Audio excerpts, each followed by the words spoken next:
The marble floor beneath my knees was cold enough to seep through my worn uniform, but I barely noticed anymore. My hands moved in practiced circles, scrubbing at a wine stain that had already surrendered to the chemical burn of bleach. The sharp scent made my eyes water, mixing with the lingering perfume of last night's party.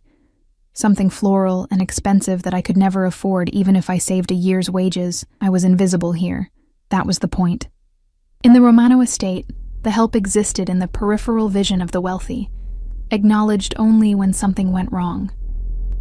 I'd learned that lesson 3 months ago when Mrs. Castellano, the head housekeeper, pulled me aside after my first day. "Keep your head down, your mouth shut, and your eyes on your work," she'd warned, her weathered fingers gripping my wrist hard enough to leave marks.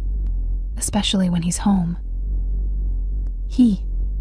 Everyone referred to Dante Romano that way, as if speaking his name might summon him like some dark fairy tale creature. I'd only seen him twice. Once from the third-floor hallway as he strode through the entrance hall below, surrounded by men in identical black suits who moved like shadows given form.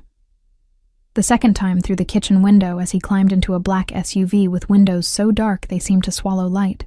Both times I'd felt something primal whisper in my hindbrain. Predator. The morning stretched into afternoon, my knees aching as I moved from room to room. The Romano mansion wasn't just large. It was a statement of power wrapped in Renaissance architecture and modern security. Cameras nested in crown molding. Men with earpieces patrolled the gardens. Even the air felt watched. "Isabella!"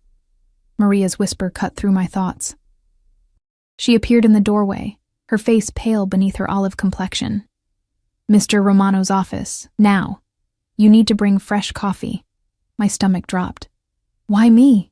You always—" "Just do it." Her eyes darted to the hallway. "And whatever you do, don't look directly at him. Don't speak unless spoken to." The coffee service sat waiting in the kitchen, already prepared on a silver tray that probably cost more than my monthly rent. My hands trembled slightly as I lifted it, the delicate china rattling like my nerves. Mrs. Castellano appeared, adjusting the placement of the sugar bowl with sharp, precise movements. "His office is in the west wing, third door on the left," she said without looking at me. "Knock twice. Wait. If he doesn't answer within 10 seconds, leave the tray outside and go." "What if he does answer?"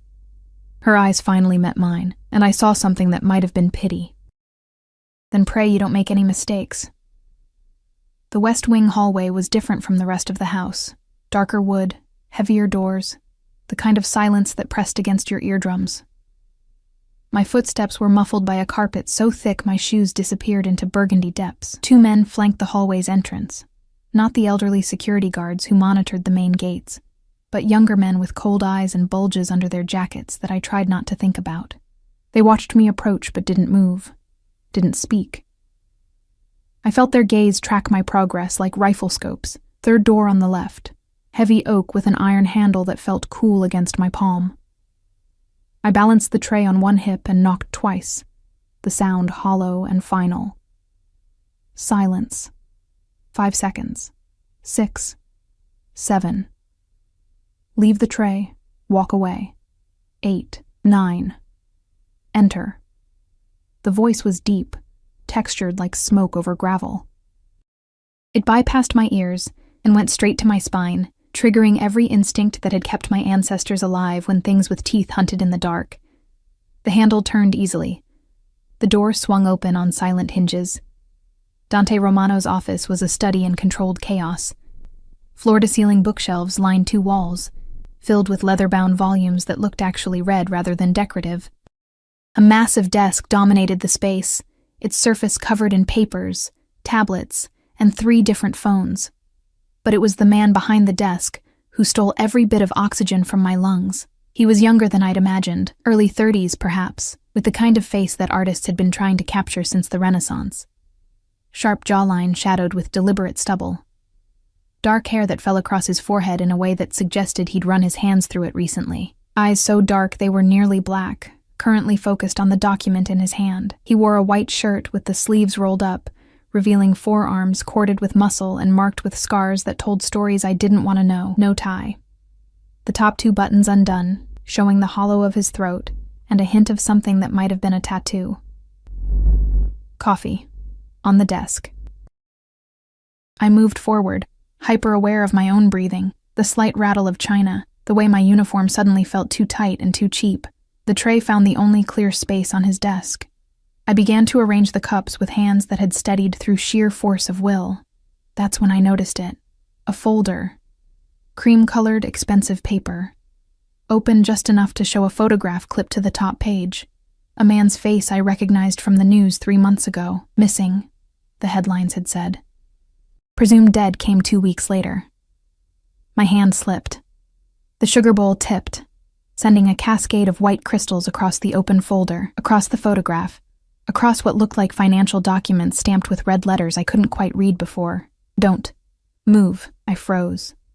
The sugar continued its slow scatter, individual grains catching light like tiny diamonds as they settled into the creases of the papers. Dante Romano stood. The movement was liquid, controlled, the way apex predators move when they've spotted prey. He came around the desk, and suddenly the office felt much smaller. He smelled like cedar and something darker. Gunpowder, maybe, or just danger-given scent. He stopped inches away, close enough that I could see the flecks of amber in his nearly black eyes. Close enough to count the days of stubble on his jaw. Close enough to feel the heat radiating from his body like standing too close to a fire. Look at me! Every instinct screamed to obey Mrs. Castellano's warning. Keep my eyes down. But his voice carried the weight of absolute authority, the kind that didn't expect to be denied. I looked up. His eyes held mine, searching for something. I felt pinned, displayed, every secret suddenly visible. One hand reached past me. I flinched before I could stop myself, and his fingers paused an inch from the folder. What's your name? His voice was quieter now, but no less commanding. Isabella. It came out as barely a whisper. Isabella Chen. Chen. He said it slowly, as if tasting the syllables. You're new. It wasn't a question, but I nodded anyway. 3 months, sir. And in 3 months, Isabella Chen, has no one taught you that curiosity in this house is... He paused, his gaze dropping to the ruined folder, then back to my face. Dangerous? I didn't mean... I wasn't trying to... The words tangled on my tongue. It was an accident. I'm sorry. Please, I need this job. I can't... Shh. The sound was almost gentle. His hand moved again, and this time I didn't flinch as his fingers brushed a strand of hair that had escaped my bun, tucking it behind my ear with a tenderness that seemed completely at odds with everything I'd heard about him. Accidents can be forgiven once. His touch lingered a moment too long, his fingers trailing down the curve of my jaw before falling away. I couldn't breathe, couldn't think. Every nerve ending fired warnings that my brain couldn't quite interpret. Sir, I should clean. Leave it. He stepped back, creating space that my lungs desperately needed. Get out. I didn't need to be told twice. My legs carried me toward the door on autopilot, the tray forgotten, my heart hammering against my ribs like it was trying to escape my chest. Isabella. I stopped, hand on the door handle. You have very expressive eyes. Did you know that? There was something in his voice I couldn't identify. I can see everything you're feeling. Fear, confusion, a pause. Attraction. Heat flooded my face. Don't lie to me. Ever. The command was absolute. I despise liars more than I despise traitors. At least traitors have the courage of their convictions. I turned slowly. He stood by his desk, one hand resting on the sugar-scattered folder, his expression unreadable in the afternoon light filtering through bulletproof windows. You may go. But Isabella? His lips curved into something that wasn't quite a smile. I'll be seeing you again. Soon. The door closed behind me with a soft click that sounded like a cell locking. I made it halfway down the hallway before my legs gave out. I pressed my back against the wall, sliding down until I sat on that plush burgundy carpet, my uniform bunched around my thighs, my breath coming in short gasps. What had just happened? One of the guards appeared, looking down at me with professional disinterest. You need to move. This area isn't for staff. I scrambled to my feet, mumbling apologies, and practically ran back toward the safety of the kitchen. Maria caught me at the servants' entrance, her eyes wide. "You're alive," she breathed. "Thank God. I heard... Someone said you spilled something in his office. Isabella, are you insane?" "It was an accident." My voice sounded strange, disconnected. "Accidents don't matter to men like him." Maria gripped my shoulders. "Listen to me. Stay away from Dante Romano, far away. He's not just dangerous, he's lethal. Do you understand?" I nodded, but even as I did, I could still feel the ghost of his fingers on my jaw, still hear the dark promise in his voice. "I'll be seeing you again, soon." That night, I couldn't sleep. I lay in my cramped studio apartment above a laundromat in Queens, staring at cracks in the ceiling while police sirens wailed in the distance. My phone buzzed. A text from my roommate, Jenna, asking if I could cover her shift at the diner. I ignored it. Instead, I kept replaying those moments in his office, the way he moved, the intensity of his gaze. The folder I shouldn't have seen. I should have been terrified. I was terrified. But underneath the fear coiled something else, something I didn't want to name. My phone buzzed again. Unknown number. "Sleep well, Isabella. Dream of me." My heart stopped, then kicked into overdrive. How did he have my number? A second text appeared before I could process the first. "And if you tell anyone about what you saw in my office, you won't need to worry about dreaming ever again." The threat was clear, but it was the first message that haunted me as I finally drifted into restless sleep. Dream of me. As if I had any choice. The next morning arrived too quickly, dragging me from nightmares where dark eyes watched me from shadows and sugar scattered across photographs of dead men. I dressed in my spare uniform, the first still reeked of bleach and fear sweat, and braided my hair with fingers that hadn't quite stopped trembling. The subway ride to the Romano estate felt different. Every face seemed suspicious. Every glance felt weighted. When a man in a black coat boarded at my stop, I nearly bolted from the train. "You're being paranoid," I told myself. He was just making a point.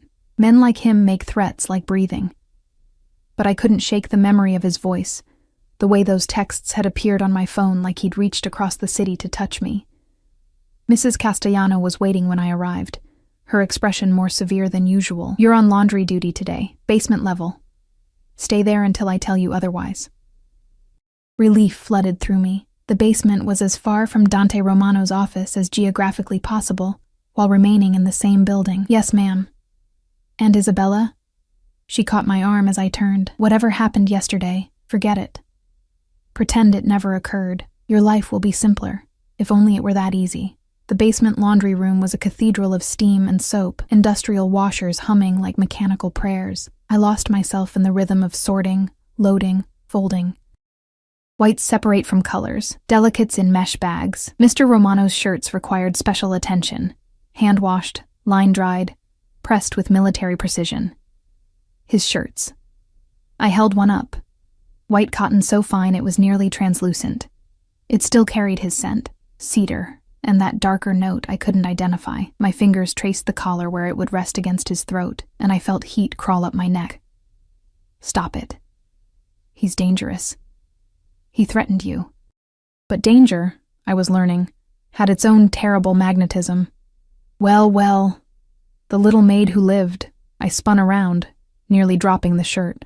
A woman stood in the doorway, early 20s, blonde hair styled in waves that cost more than my rent, wearing a cream silk dress that probably cost more than my car. Her smile was sharp enough to cut. "I'm sorry. Can I help you?" I kept my voice neutral, respectful. She laughed, a sound like breaking glass. "Help me?" "Oh, darling, no. I'm here to help you."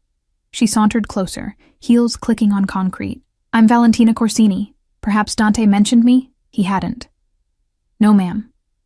"Ma'am." She tested the word like it was poisonous. "How quaint. Let me guess, you're the new plaything? The fresh face he's decided to fixate on this week?" My stomach twisted. "I don't know what you mean. I'm just a maid, right?" Valentina circled me slowly, appraising. "That's what they all say at first." the waitress from Catalanos, the bartender from his club in Manhattan, the law student he picked up at some charity function. Her finger trailed along the washing machine's edge. Do you know what they all have in common? I didn't want to know. Ma'am, I really need to...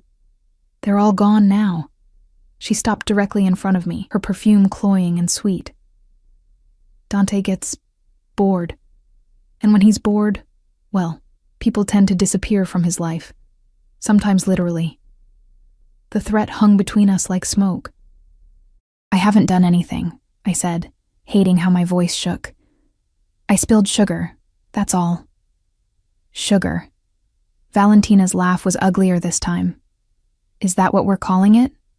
Listen, I'm going to give you advice because unlike Dante, I'm actually capable of mercy. Run. Quit this job. Move to another state if you have to. Because if you stay... She leaned in close, her breath hot against my ear. You'll either end up broken or buried.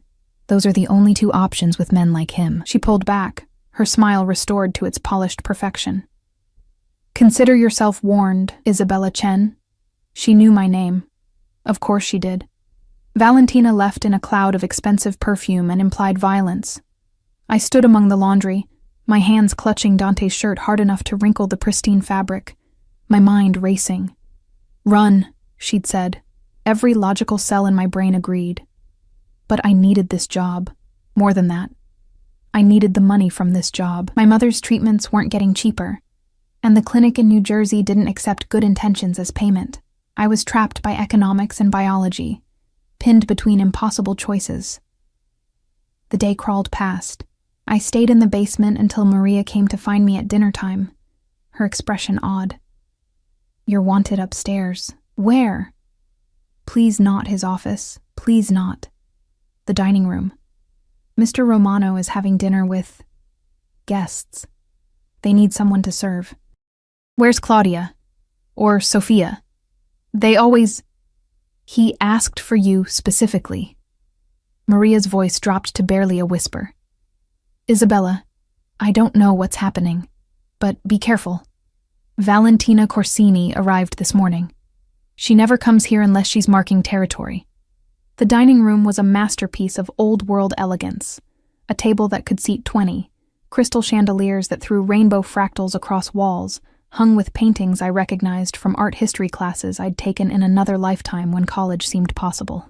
Dante sat at the head of the table, flanked by 4 men I didn't recognize. Valentina occupied the seat to his right, her hand resting possessively on his forearm. But it was the man across from him who made my blood run cold. I knew that face, not from the photographs in Dante's office, but from my own life. Marco, my ex-boyfriend. The reason I'd had to move apartments 3 months ago. His eyes met mine across the room, and something flickered there. Surprise, then calculation, then a smile that made my skin crawl. Ah, the wine, Dante said, his gaze finding me with laser precision. Isabella, pour for our guests. My hands somehow remembered how to function.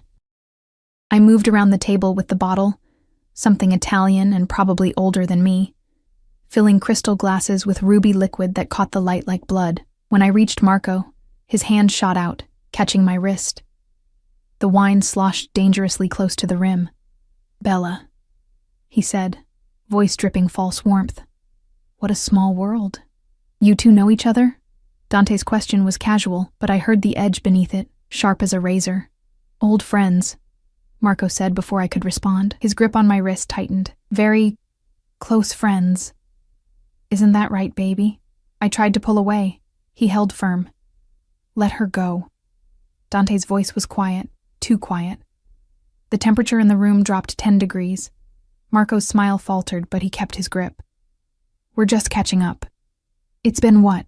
3 months since you disappeared on me? Since you... I said let her go. Dante stood, the movement liquid and terrifying. Now, this time, Marco released me.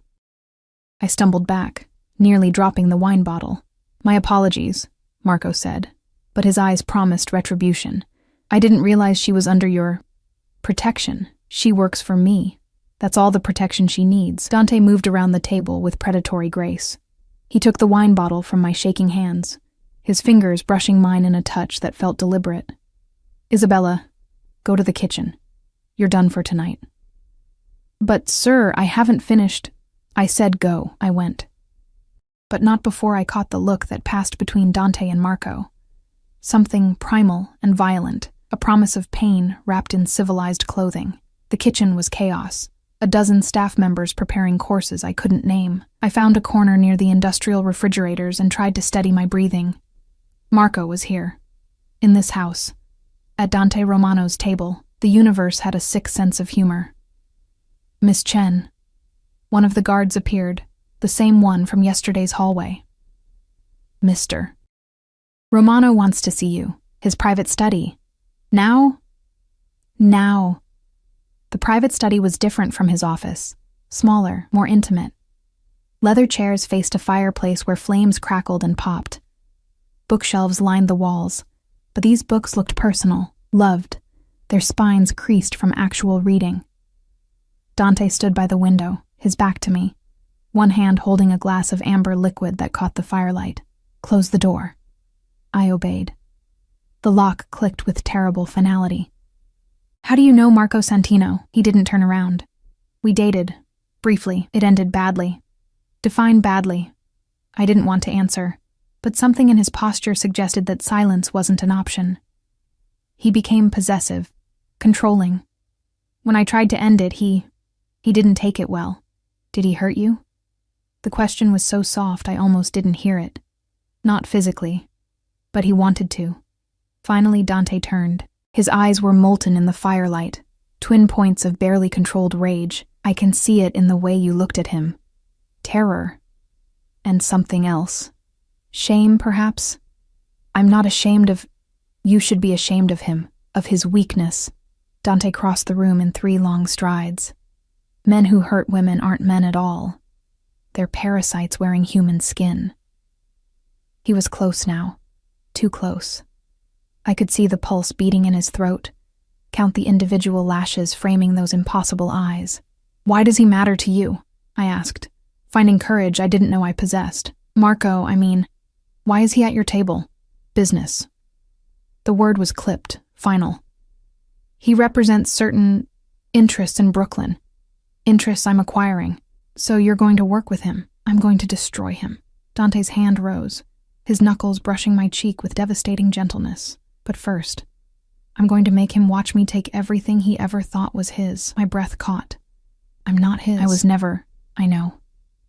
His thumb traced my lower lip, his eyes tracking the movement with an intensity that made my knees weak. "But he thinks you are, and that's enough." "Enough for what?" His smile was dark, beautiful, and utterly terrifying. "For me to keep you here, close, where I can see you. That's not— you can't just— Can I?" His other hand settled on my waist, pulling me against him. I felt the hard planes of his chest, the heat of his body, the thunder of his heartbeat matching my own. "I own this house, Isabella, everyone in it, including you. I'm not property. No." His lips hovered an inch from mine. "You're something far more valuable. You're leverage, bait, and most dangerously," his breath ghosted across my mouth, "you're mine."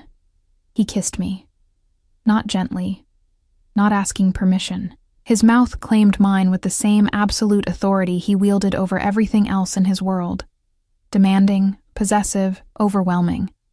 His hand tangled in my hair, tilting my head back, deepening the kiss until I couldn't remember why this was wrong, why I should resist. I kissed him back. God help me. I kissed him back. When he finally pulled away, we were both breathing hard. His eyes burned with something that might have been triumph, or might have been hunger.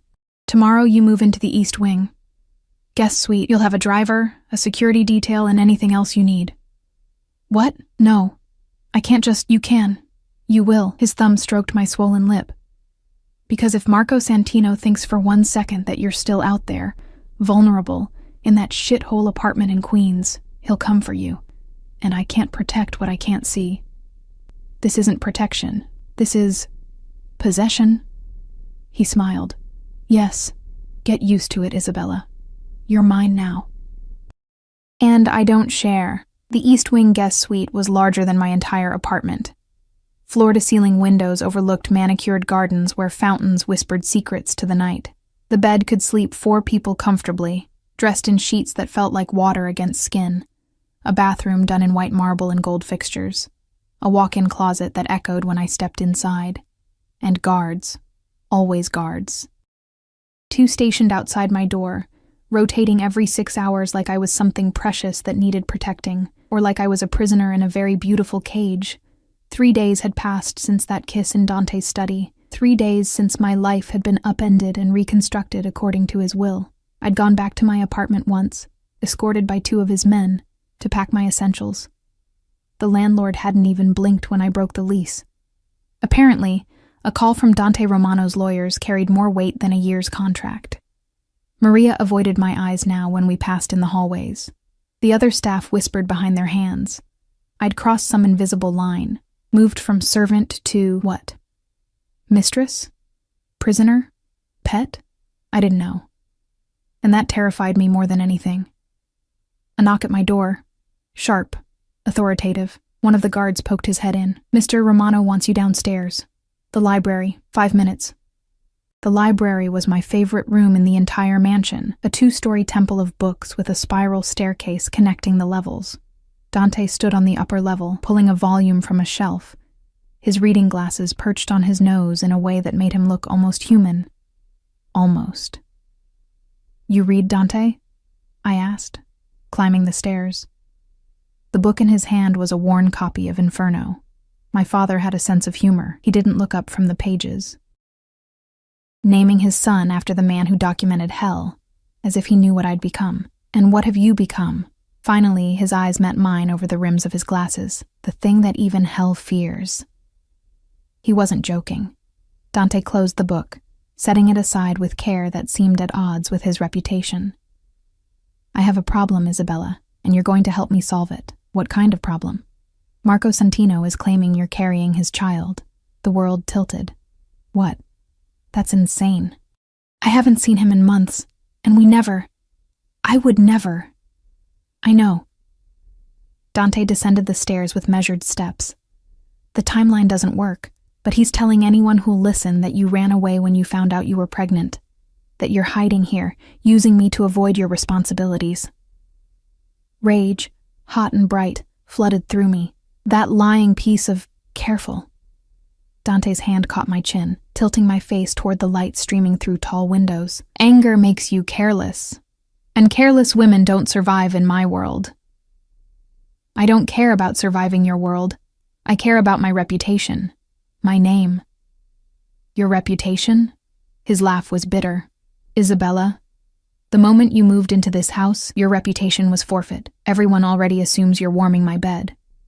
Heat crawled up my neck. I know. His thumb traced my jawline, that now familiar touch that made my breath catch. But they don't. And Marco is using that assumption to paint himself as the wronged party, the abandoned father-to-be. So what do? We do nothing. I handle Marco. You. His expression shifted, something calculating moving behind his eyes. You give me leverage. How? Instead of answering, he pulled out his phone, scrolling through messages with a frown that carved lines between his brows. There's a charity gala tomorrow night.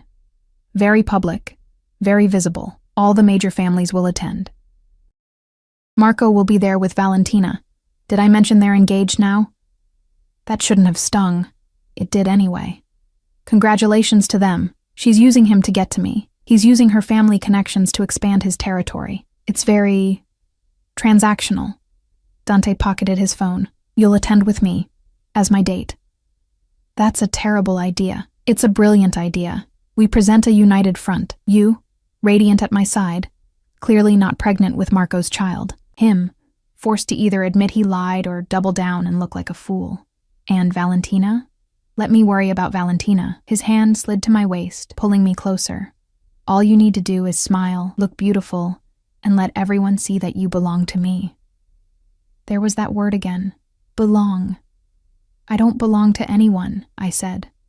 But my voice lacked conviction, don't you? His lips brushed my temple, feather light. Then why did you kiss me back? Why do you shiver when I touch you? Why haven't you run screaming from this house? Because I was an idiot. Because somewhere between fear and fascination, I'd lost my sense of self-preservation. Because when he looked at me like I was the only thing in his universe that mattered, I forgot that men like him destroyed everything they touched. I need this job, I said instead. For my mother. She's sick and the treatments are expensive, I know. Of course he did. He probably knew everything about me by now. Your mother has stage 3 breast cancer. She's at the Monroe Clinic in Newark. They've given her 6 months without aggressive treatment, maybe 18 with. Tears burned behind my eyes.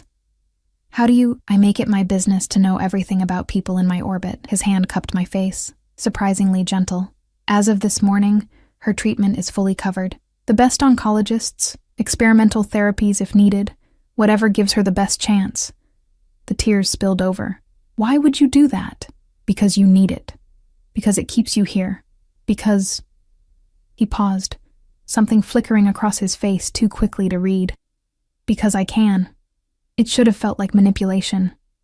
It probably was manipulation, but standing there in his library, surrounded by books and bulletproof windows, I couldn't bring myself to care about the why.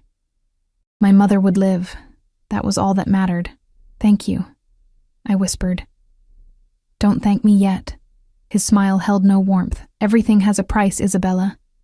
And tomorrow night you'll start paying it. The gala was held at the plaza. The ballroom transformed into something from a fairy tale. If fairy tales involved armed security and guests who laundered money for a living. Crystal chandeliers dripped light onto marble floors. Ice sculptures melted slowly in corners. Women draped in diamonds and designer gowns circulated like beautiful, dangerous fish. And I was one of them. The dress Dante had sent to my room was a masterpiece, midnight blue silk that clung to curves I didn't know I had, before falling in a waterfall of fabric to the floor. A single diamond on a platinum chain rested against my collarbone. Heels that added 4 inches and made me feel like I was walking on knives. Dante met me at the base of the mansion's grand staircase, looking devastating in a black tuxedo that had definitely been tailored for his body specifically. His eyes traveled over me slowly, possessively, and I felt that look like a physical touch. Perfect, he murmured, offering his arm. They'll eat their hearts out. The car was waiting, a sleek black Mercedes with windows so dark I couldn't see inside until the door opened. 2 more cars fell into formation ahead and behind us as we pulled away. A convoy. Because even attending a charity gala required military-level security. Nervous? Dante asked, his hand finding mine in the dim interior. Terrified. Good. Fear keeps you sharp. His thumb traced circles on my palm, a gesture that should have been comforting but felt more like branding. Remember, you're with me. That means you're untouchable. No one will dare approach you without permission. And if Marco tries? Then I'll remind him why crossing me is a death sentence. He wasn't exaggerating. The plaza's entrance was a gauntlet of photographers and reporters, cameras flashing like lightning as couples ascended red-carpeted steps. I recognized faces from tabloids and news broadcasts, politicians, celebrities, people whose names carried weight that could topple governments. And then there was us. The camera flashes intensified as we emerged from the car, questions shouted from all directions, most of which I couldn't parse through the noise. But Dante moved through the chaos like Moses parting the Red Sea, one hand on my lower back, his body a wall between me and the hungry press. Inside, the ballroom was breathtaking. A string quartet played Mozart. Waiters circulated with champagne and hors d'oeuvres that were more art than food. Conversations hummed at a frequency that suggested power and money and secrets worth killing for. Heads turned as we entered. Conversations paused. A ripple of awareness spread through the crowd like a stone thrown into still water. Dante felt it too. His hand tightened on my waist, pulling me closer. A clear signal. Mine. Dante, darling. Valentina materialized from the crowd, resplendent in white. Bridal colors, I realized with a sick twist in my stomach. Marco shadowed her, his expression murderous when his eyes found me. And you brought your little charity case. How sweet. Valentina, Dante's voice could have frozen hell itself. You're looking desperate? White? Really? Her smile tightened. It's called elegance, though I wouldn't expect you to recognize it, considering your current company. Careful, Dante said softly, dangerously. You're very close to saying something you'll regret. Marco stepped forward, his hand on Valentina's elbow. Is it true then? You're actually fucking the help? The quartet stopped playing. Silence crashed over the ballroom like a wave. Dante's entire body went still, the kind of stillness that preceded violence. Apologize. Now. For what? Stating facts? Marco's smile was ugly. Everyone here knows what she is. What she was to me before you decided to play hero. I was never yours, I said, surprised by the strength in my voice. You're delusional if you think otherwise. Delusional? Marco laughed, sharp and cruel. Sweetheart, I have texts, photos. Evidence that you and I were very much together 3 months ago. Doctored evidence means nothing. Dante's hand moved to his jacket, and suddenly there were guns, so many guns, pointed in our direction as his security detail materialized from the shadows. But feel free to present it. I'd love to watch my lawyers tear you apart. The ballroom had become a pressure cooker. Guests backed away, creating a circle around our little drama. I felt 100 eyes on me, judging, calculating my worth. Valentina grabbed Marco's arm. Not here, not now, but Marco shook her off, his attention laser-focused on me. Tell them, Bella. Tell them about the baby. My heart stopped. There is no baby. Liar. His hand shot out, grabbing my wrist exactly like he had at dinner. You think you can just disappear? Start a new life with him and pretend I don't exist? Dante moved. One moment Marco was gripping my wrist. The next, he was on the floor, Dante's knee on his chest, Dante's hand around his throat. Touch her again, Dante said, his voice barely above a whisper but carrying through the silent ballroom like thunder. And they'll never find your body. Security swarmed, both Dante's men and hotel security, trying to separate them without getting killed in the crossfire. I stood frozen, my wrist throbbing where Marco had grabbed me, my entire body shaking with adrenaline. Valentina appeared at my elbow, her voice low and venomous. Enjoy it while it lasts, sweetheart. Men like Dante don't keep broken toys for long. Then she was gone, following the security team dragging a cursing Marco toward the exit. Dante stood, straightening his tuxedo jacket with deliberate calm. He turned to me, his eyes searching my face. Are you hurt? I shook my head, not trusting my voice. Good, he offered his hand. Dance with me. What? Everyone's watching. We're going to show them exactly what Marco Santino means to us. His smile was blade sharp, nothing.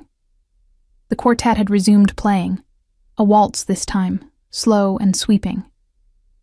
Dante led me to the center of the ballroom, one hand claiming my waist, the other capturing my hand. We moved together, and despite everything, despite the scene and the threats and the guns, my body knew how to follow his lead.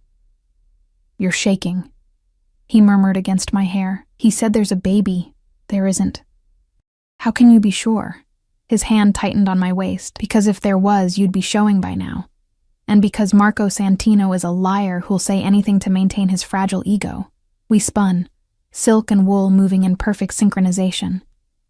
Around us, other couples slowly returned to the dance floor, the drama receding into gossip that would fuel conversations for weeks. What happens now? I asked. Now? Now everyone knows you're under my protection. Marco can spread whatever lies he wants. But after tonight, no one will believe him. Dante's lips brushed my temple. You're safe, Isabella. I promise. But as we danced among the powerful and the corrupt, I couldn't shake Valentina's words. Broken toys. Was that what I was becoming? And worse. Did I even care anymore? The days after the gala blurred together in a haze of luxury and surveillance. Dante had been right. No one questioned my presence at his side anymore. But the protection came with a price I was only beginning to understand. I wasn't allowed to leave the estate without an escort. My phone had been replaced with one of his. More secure, he'd said, though I suspected it was more about monitoring than protection. Even my mother's hospital visits required advance notice and a 3-car motorcade that made her ask questions I couldn't answer. "Isabella, sweetheart, what's really going on?" she'd asked during my last visit, her thin hand gripping mine with surprising strength. The chemo had stolen her hair, her weight, her color, but not her ability to read me like a book. "You show up here with armed men. You're wearing clothes that cost more than our car. And you look what? Scared. And something else. Like you're falling, and you don't know if there's a net at the bottom." She wasn't wrong. I was standing at the window of my suite 2 weeks after the gala when Maria knocked. The first time she'd come to my room since I'd moved to the East Wing. Her expression was guarded, professional. "Mr. Romano wants to see you. The greenhouse." The greenhouse was Dante's private sanctuary, a glass cathedral hidden behind the rose gardens where he grew orchids and other exotic plants that required specific temperatures and obsessive care. I'd only been inside once, escorted by Mrs. Castellano for some forgotten errand. Now I walked there alone, or as alone as one could be with guards trailing at a discreet distance. The air inside was thick, humid, carrying the scent of earth and blooming things. Dante stood at the far end, tending to a rare orchid with surgical precision, his sleeves rolled up, dirt under his fingernails. The sight was so incongruous. This man who ordered deaths like normal people ordered coffee, nurturing something delicate, that I stopped in my tracks. "Close the door," he said without turning. I obeyed. The glass door sealed with a soft click, cutting off the outside world. "Do you know what these are?" He gestured to the orchid, its petals a deep purple that was almost black. "Flowers? Paphiapetalum rothschildianum." He spoke the Latin like a prayer. "They take 15 years to bloom from seed. 15 years of perfect conditions, constant care, unwavering attention. One mistake, one day of neglect, and they die." His fingers brushed a petal with devastating gentleness. "Some things are worth the patience. Is there a point to this botany lesson?" Finally, he looked at me. His eyes held something I couldn't name. Possession, certainly, but underneath that, something almost vulnerable. "You've been avoiding me. I've been here. In your house. Under your guards. How much more available can I be? Physically present. Emotionally absent." He set down his gardening tools, wiping his hands on a cloth. "You haven't asked me for anything. Haven't tried to leave. Haven't even questioned why you're still here when Marco's lies have been thoroughly discredited. Because I didn't want to know the answer. Because knowing would make this real, would force me to confront what was happening between us. Why am I still here, Dante?" He crossed the distance between us in 3 long strides. "Because I want you here. Because the thought of you out there, vulnerable, makes me want to burn down the entire city until you're safe. Because..." A phone buzzed. He pulled it from his pocket, his expression darkening as he read the message. "We need to go. Now." "Go where?" "The hospital. Your mother." My heart stopped. What happened? She collapsed during treatment. They're stabilizing her, but he was already moving, his hand catching mine, pulling me toward the door. "Come on." The drive to Newark was a blur of traffic violations and red lights that didn't matter when you had diplomatic immunity or whatever equivalent allowed Dante Romano to operate above the law. I sat in the back of the Mercedes, my hand gripped in his, my mind spinning through worst-case scenarios. "She'll be fine," Dante said, but even he didn't sound convinced. The Monroe Clinic was chaos when we arrived. Doctors rushing, machines beeping, that particular hospital smell of antiseptic and fear. Dr. Patel met us outside the ICU, her expression grave. "Miss Chen, your mother had a severe reaction to the new treatment protocol. Her blood pressure spiked. Her heart rate became erratic. We've stabilized her, but..." She glanced at Dante, then back to me.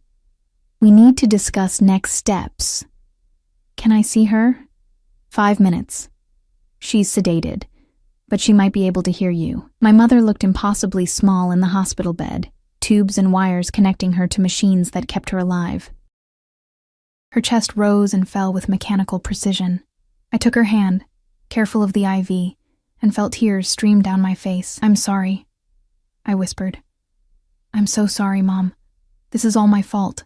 If I'd just..." It's not your fault. Dante's voice came from behind me. I'd almost forgotten he was there. The cancer isn't your fault. The treatment complications aren't your fault.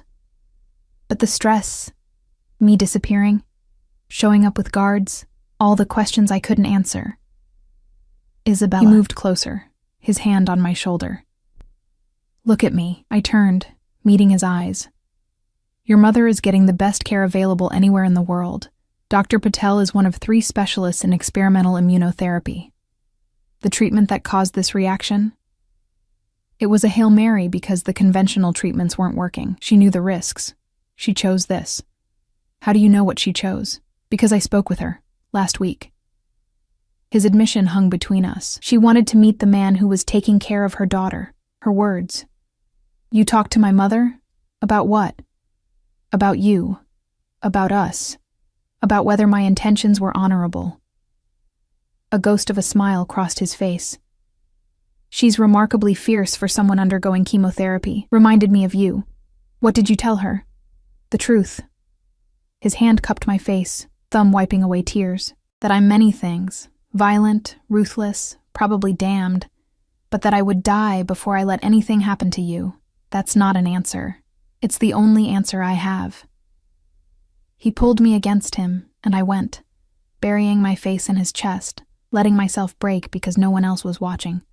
Your mother made me promise something. She made me swear that if anything happened to her, I'd keep you safe. That I'd make sure you finished your degree, had a real life, didn't get swallowed by my world. You can't promise that. Your world has already swallowed me whole.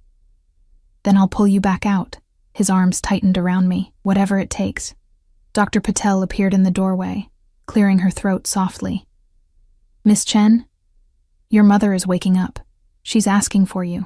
My mother's eyes were hazy with medication, but they focused when she saw me. Her hand squeezed mine weakly. Baby girl, she whispered, her voice rough from intubation. Stop crying. I'm not dead yet. I laughed through tears. Don't even joke about that. Who's joking? Her gaze shifted past me to where Dante stood.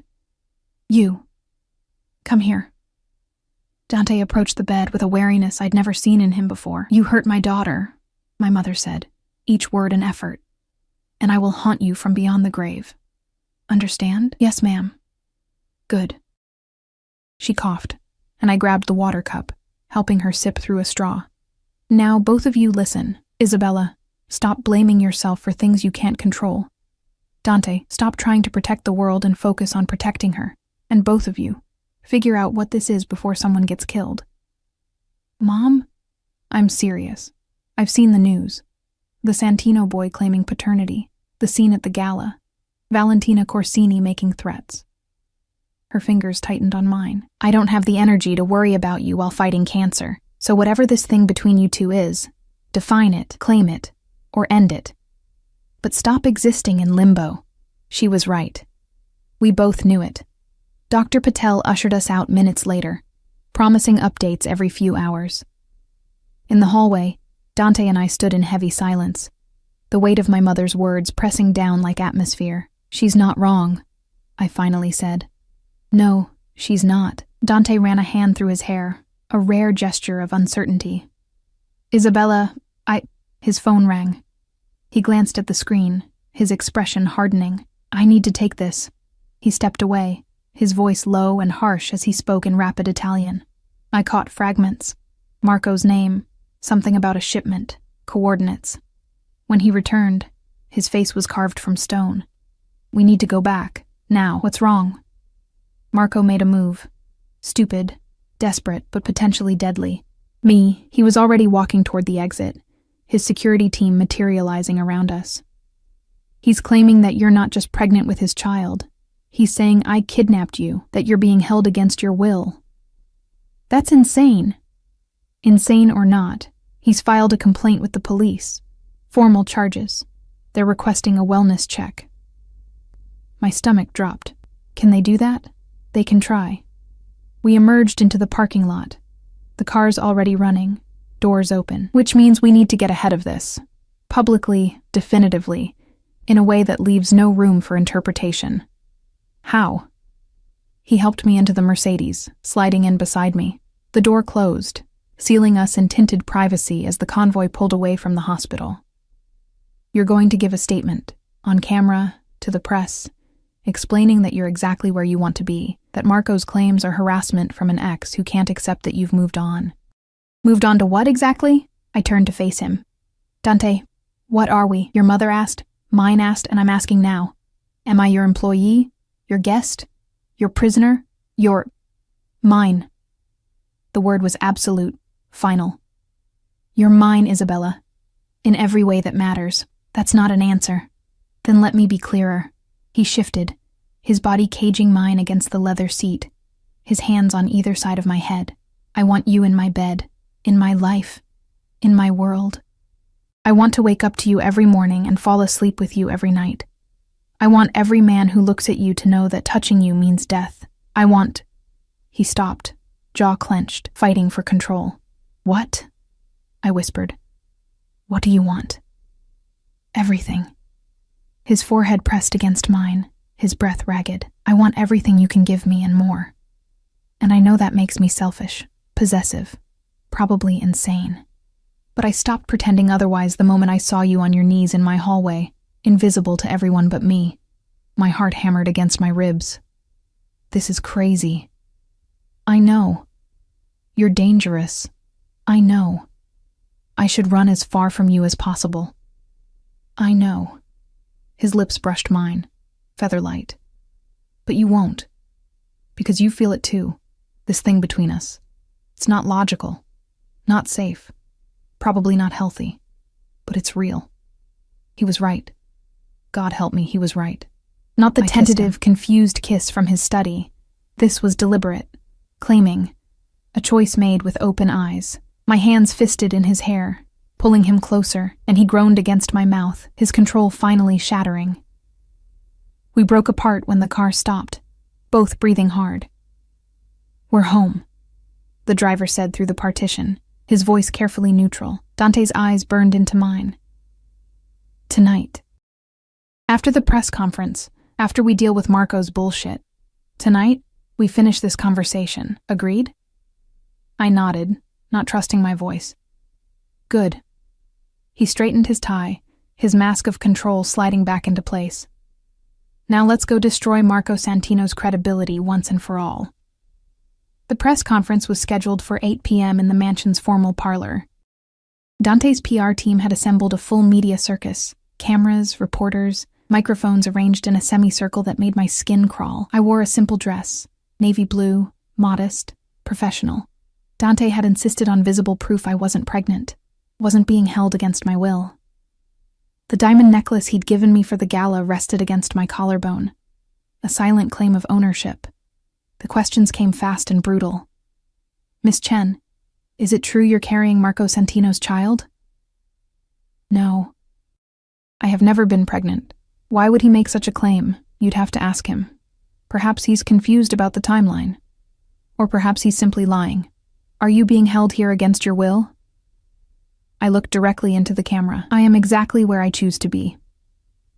And your relationship with Dante Romano? Dante's hand found mine under the table, squeezing gently. Personal, I said firmly. And none of your business. The conference ended 20 minutes later. As the media filed out, Dante's lawyer approached with a tablet showing social media already exploding with our interview. Marco's story is falling apart, he reported. His own associates are distancing themselves. And Valentina Corsini just released a statement ending their engagement. Dante's smile was cold. Good. Make sure he knows that every lie, every claim, every breath he wastes on this crusade will cost him. Territory, respect, everything he's built. Already done, sir. When we were finally alone, Dante pulled me into his study. Our study now, the place where this had all begun. You did well tonight, he said, pouring 2 glasses of whiskey. I told the truth.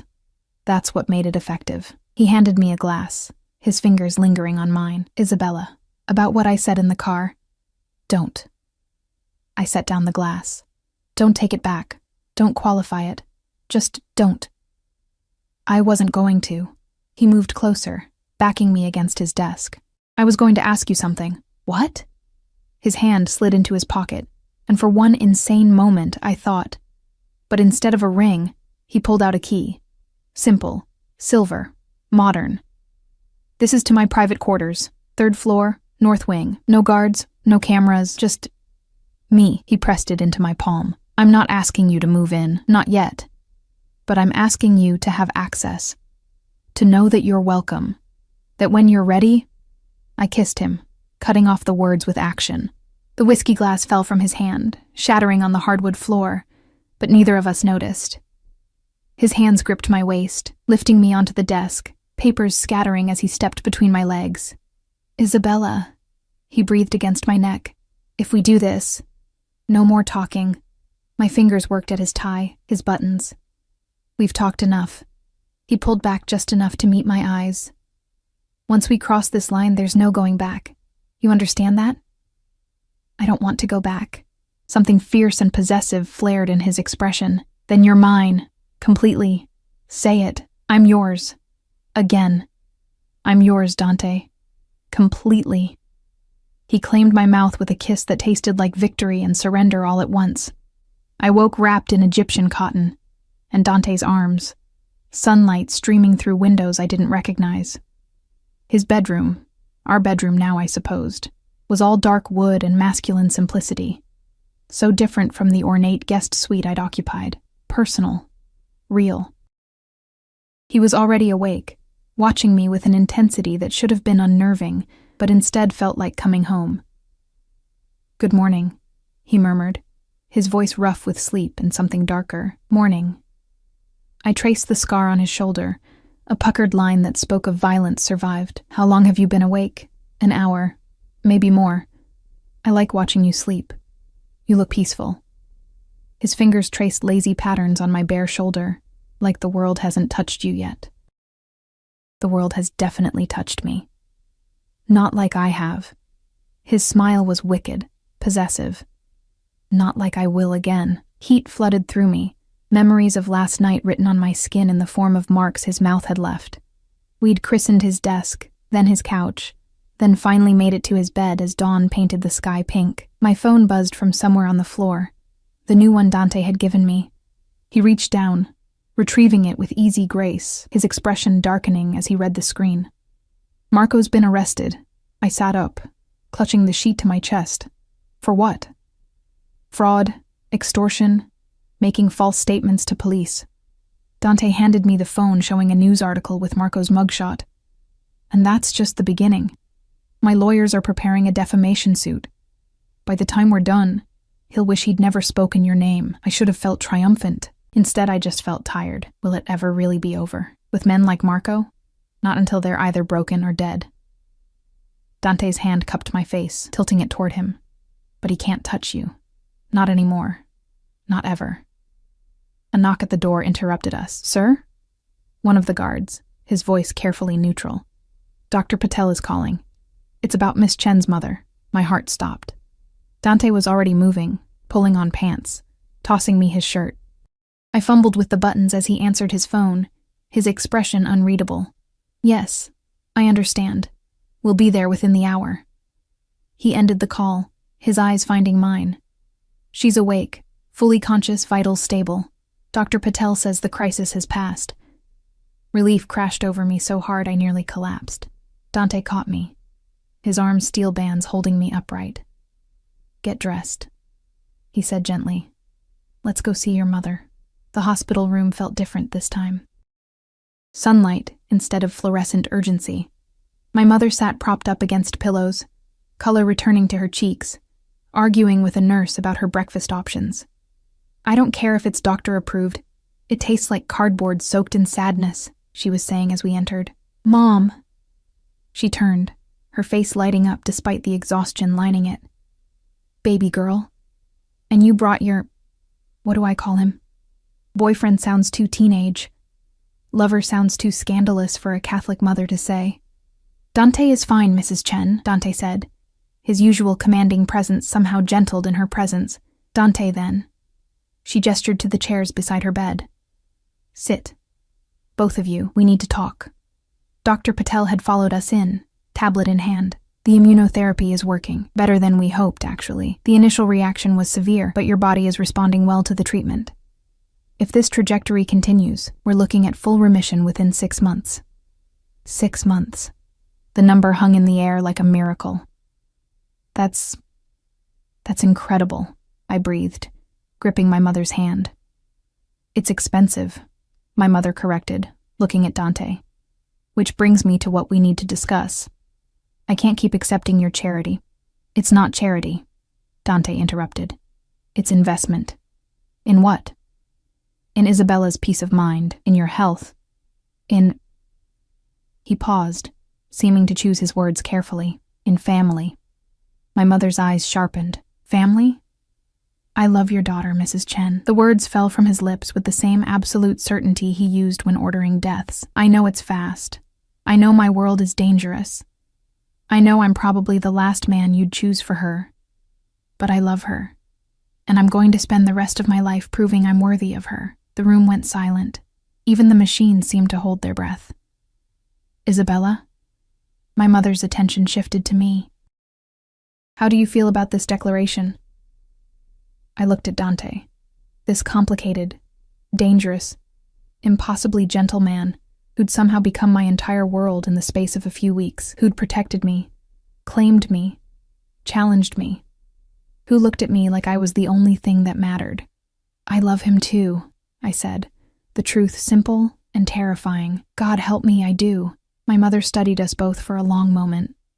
Then she smiled, small, knowing, a little sad. Your father would have hated this. I know. He would have said you deserve someone safe. Someone normal.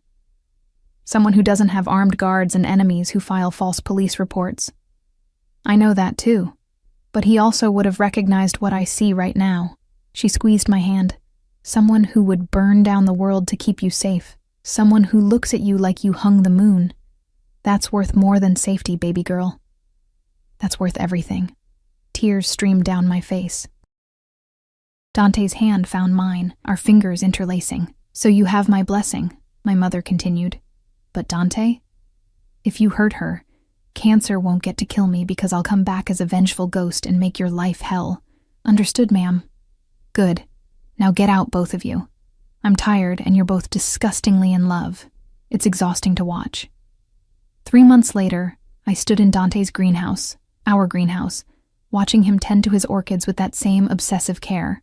The Paphiopedilum rothschildianum he'd shown me had finally bloomed, its dark purple petals unfurling like secrets revealed. My mother was in remission. The doctors called it a miracle. Dante called it stubbornness. I called it grace. Marco Santino had disappeared. Not dead, Dante assured me, but thoroughly destroyed. His territory absorbed by Dante's organization, his reputation in tatters. Last I'd heard, he was working construction in Arizona, as far from New York as he could run. Valentina had married someone else, a banker from Milan who'd never questioned why she flinched at certain names. And me? I'd enrolled in classes. Business management, Dante had suggested. Someone needs to legitimize my empire eventually. Might as well be you. You know I'm going to actually try to make your businesses legal, right? I'd warned him. I'm counting on it. Now, watching him work, I felt complete in a way I'd never experienced before. Not the completion that came from another person filling your gaps, but the completion that came from finding someone who challenged you to be whole on your own. You're staring, Dante said without looking up. I'm admiring. There's a difference? One is passive. One is active appreciation. He set down his tools, turning to face me fully. Come here. I crossed to him, settling into his arms like I'd been made to fit there. His hand splayed across my stomach, still flat, but not for long. We'd found out 2 weeks ago, an accident born from passion and poor timing and maybe something that wanted to exist despite logic. Dr. Patel had confirmed it yesterday. 8 weeks, healthy, due in late spring. Have you thought about what you want to tell people? I asked. The truth. His hand pressed gently against where our child grew. That you're mine. That this baby is ours. That anyone who has a problem with that can take it up with me directly. Very diplomatic. I'm many things, Isabella. Diplomatic isn't one of them. He turned me in his arms, his expression serious. But I meant what I said. This baby, you, Us. This is real. This is forever. I don't do temporary. Good. I reached into my pocket, pulling out a small box, because I don't either. His eyes widened as I opened it, revealing a simple platinum band.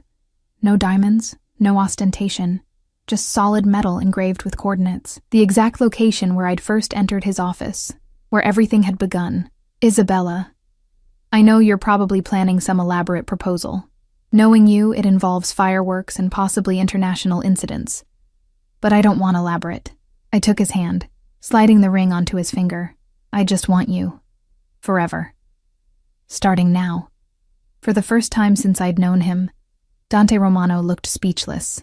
Then he laughed, real, genuine, joyful, and kissed me hard enough to make the greenhouse spin. You constantly surprise me, he said against my lips. I plan for everything, control everything, and you just disrupt it all. Is that a yes? That's an absolutely, eternally, irrevocably yes. His hand cupped my face. But Isabella? I'm still doing a proper proposal, with fireworks and possibly international incidents. I wouldn't expect anything less. We stood there as the sun set, casting golden light through glass walls, surrounded by flowers that took 15 years to bloom, building something that would take a lifetime to perfect. My phone buzzed.